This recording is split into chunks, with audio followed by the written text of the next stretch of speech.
TVN 한국교통방송입니다.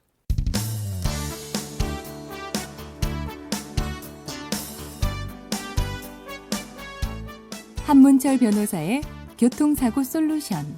이 시간 진행의 한문철 변호사입니다. 여러분 안녕하십니까? 요즘은 국도도 제한속도 시속 80km인 곳이 많이 있죠.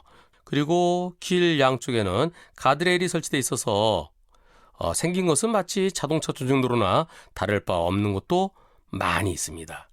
그런데요, 커브길에서는 과속으로 달리다가 핸들이 통제가 안 될 때가 있습니다. 실제 있었던 일인데요. 제한속도 80도로입니다. 한쪽으로 차가 2대씩 다닐 수 있는 왕복 4차로인데요. 옆에 넓은 공간이 있어요. 그래서 한 차로보다 오히려 더 넓은, 거기는 차로가 아닙니다. 길 가장자리고요. 갓길이에요. 여기 갓길이 넓네. 야, 힘든데 우리 좀 쉬었다 갈까? 그러면서 내려서 한 사람은 담배를 피우고요. 한 사람은 음료수를 마시고 있었습니다. 차를 세우고 차에서 내려서. 그런데 다른 차들은 잘 갔어요.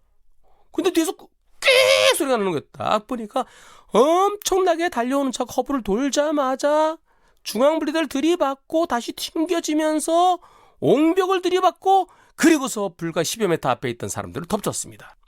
그 차의 속도가 얼마였냐면은 중앙분리대 들이받기 직전에 시속 170, 그리고 받고서 튕겨서 옹벽을 들이받을 때 시속 105, 그리고 10여 미터 앞에 있는 사람을 때릴 때는 100보다는 좀 내려갔겠죠.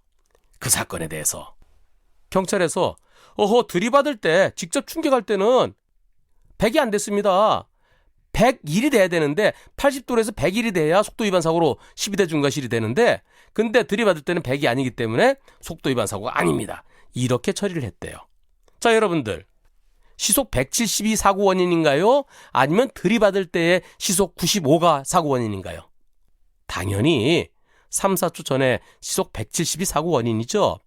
최고 속도였을 때 그때 내가 속도 줄여야지 하다가 사고 났으면은 최고 속도를 안 하지만 최고 속도에서 바로 이어지는 사고였을 때는 시속 170이 사고 원인이 돼야 되겠죠.